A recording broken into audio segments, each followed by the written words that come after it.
देवताओं द्वारा देवी की स्तुति तथा देवी द्वारा देवताओं को वरदान। ध्यानम ओम। मैं भुवनेश्वरी देवी का ध्यान करता हूँ। उनके श्री अंगों की आभा प्रभात काल के सूर्य के समान है और मस्तक पर चंद्रमा का मुकुट है। वे उभरे हुए स्तनों और 3 नेत्रों से युक्त हैं। उनके मुख पर मुस्कान की छटा छाई रहती है और हाथों में वरद अंकुश पाश एवं अभय मुद्रा शोभा पाते हैं। ओम। ऋषि कहते हैं, देवी के द्वारा वहाँ महादैत्यपति शुंभ के मारे जाने पर इंद्र आदि देवता अग्नि को आगे करके उनका कात्यायनी देवी की स्तुति करने लगे। उस समय अभीष्ट की प्राप्ति होने से उनके मुख कमल दमक उठे थे और उनके प्रकाश से दिशाएं भी जगमगा उठी थी। देवता बोले, शरणागत की पीड़ा दूर करने वाली देवी हम पर प्रसन्न हो। संपूर्ण जगत की माता प्रसन्न हो। विश्वेश्वरी, विश्व की रक्षा करो। देवी तुम ही चराचर जगत की अधीश्वरी हो। तुम इस जगत का एकमात्र आधार हो, क्योंकि पृथ्वी रूप में तुम्हारी स्थिति है। देवी तुम्हारा पराक्रम अलंघनीय है। तुम जल रूप में स्थित होकर संपूर्ण जगत को तृप्त करती हो। तुम अनंत बल संपन्न वैष्णवी शक्ति हो। इस विश्व की कारणभूता परामाया हो। देवी तुमने इस समस्त जगत को मोहित कर रखा है। तुम्हें प्रसन्न होने पर इस पृथ्वी पर मोक्ष की प्राप्ति कराती हो। देवी संपूर्ण विद्याएं तुम्हारे ही भिन्न भिन्न स्वरूप हैं। जगत में जितनी स्त्रियां हैं वे सब तुम्हारी ही मूर्तियां हैं। जगदम्ब एकमात्र तुमने ही इस विश्व को व्याप्त कर रखा है। तुम्हारी स्तुति क्या हो सकती है। तुम तो स्तवन करने योग्य पदार्थों से परे एवं परावाणी हो। जब तुम सर्वस्वरूपा देवी स्वर्ग तथा मोक्ष प्रदान करने वाली हो, तब इसी रूप में तुम्हारी स्तुति हो गई। तुम्हारी स्तुति के लिए इससे अच्छी युक्तियाँ और क्या हो सकती हैं। बुद्धि रूप से सब लोगों के हृदय में विराजमान रहने वाली तथा स्वर्ग एवं मोक्ष प्रदान करने वाली नारायणी देवी तुम्हें नमस्कार है।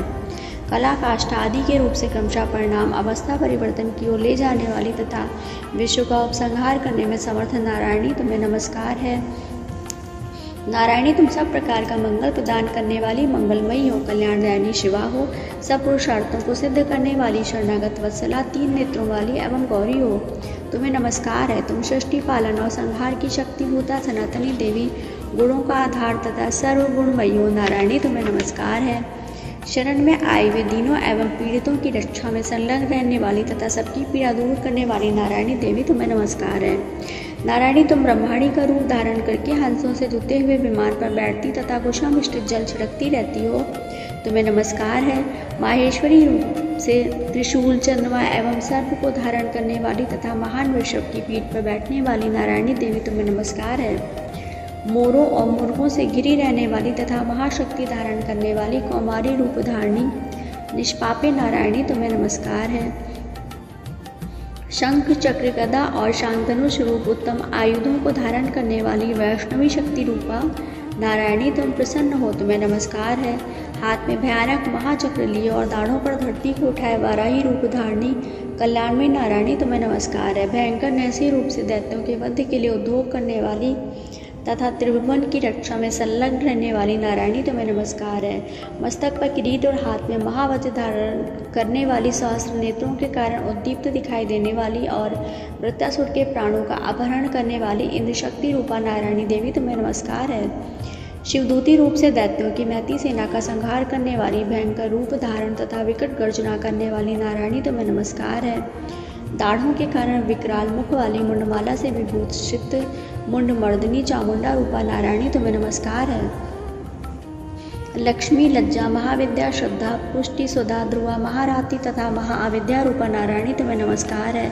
मेधा, सरस्वती, वरा, श्रेष्ठा, भूति, ऐश्वर्य रूपा बाभ्रवी भूरे रंग की अथवा पार्वती, तामसी, महाकाली, नेता, संयम परायणा तथा ईशा सबकी आदिश्वरी रूपिणी नारायणी तुम्हें नमस्कार है। सर्वस्वरूपा सर्वेश्वरी तथा सब प्रकार की शक्तियों से संपन्न दिव्य रूपा दुर्गे देवी, सब भयों से हमारी रक्षा करो। तुम्हें नमस्कार है।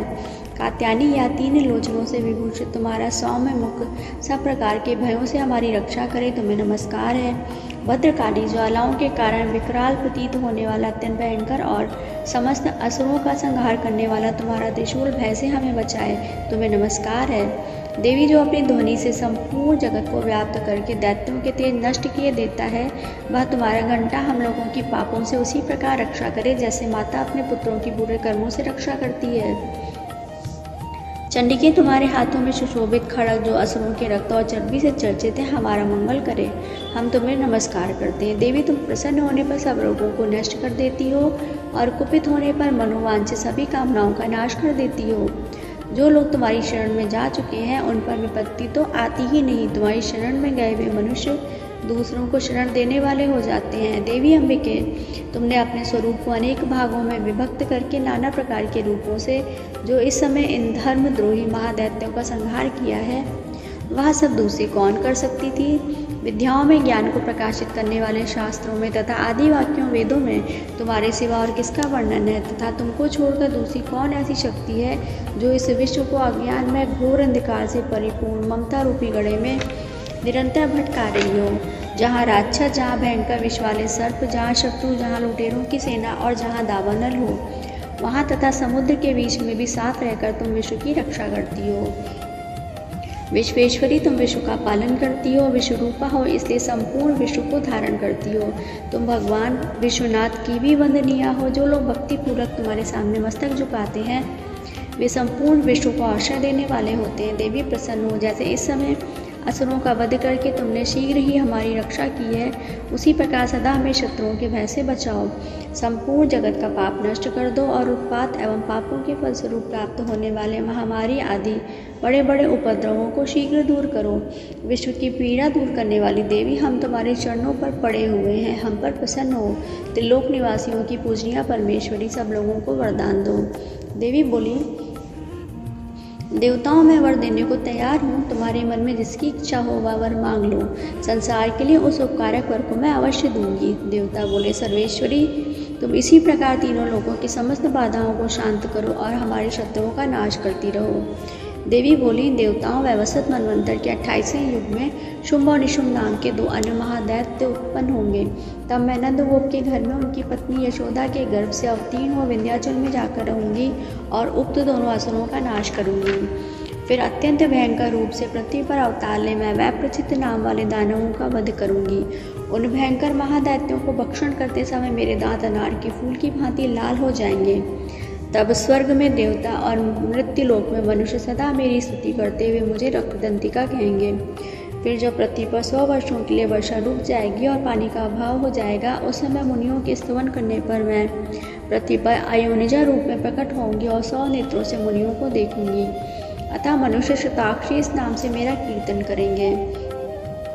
देवताओं, उस समय मैं अपने शरीर से उत्पन्न हुए शाकों द्वारा समस्त संसार का भरण पोषण करूंगी। जब तक वर्षा नहीं होगी तब तक वे शाक ही सबके प्राणों की रक्षा करेंगे। ऐसा करने के कारण पृथ्वी पर शाकांबरी के नाम से मेरी ख्याति होगी। उसी अवतार में मैं दुर्गम नामक महादैत्य का वध भी करूंगी। इससे मेरा नाम दुर्गा देवी के रूप से प्रसिद्ध होगा। फिर मैं जब भीम रूप धारण करके मुनियों की रक्षा के लिए हिमालय पर रहने वाले राक्षसों का भक्षण करूंगी, उस समय सब मुनि भक्ति से नतमस्तक होकर मेरी स्तुति करेंगे। तब मेरा नाम भीमा देवी के रूप में विख्यात होगा। जब अरुण नामक दैत्य तीनों लोकों में भारी उपद्रव मचाएगा, तब मैं तीनों लोकों का हित करने के लिए 6 पैरों वाले असंख्य ब्रह्मों का रूप धारण करके उस महादैत्य का वध करूंगी। उस समय सब लोग ब्राह्मणी के नाम से चारों ओर मेरी स्तुति करेंगे। इस प्रकार जब जब संसार में दानवी बाधा उपस्थित होगी, तब तब अवतार लेकर मैं शत्रुओं का संहार करूंगी। ओम।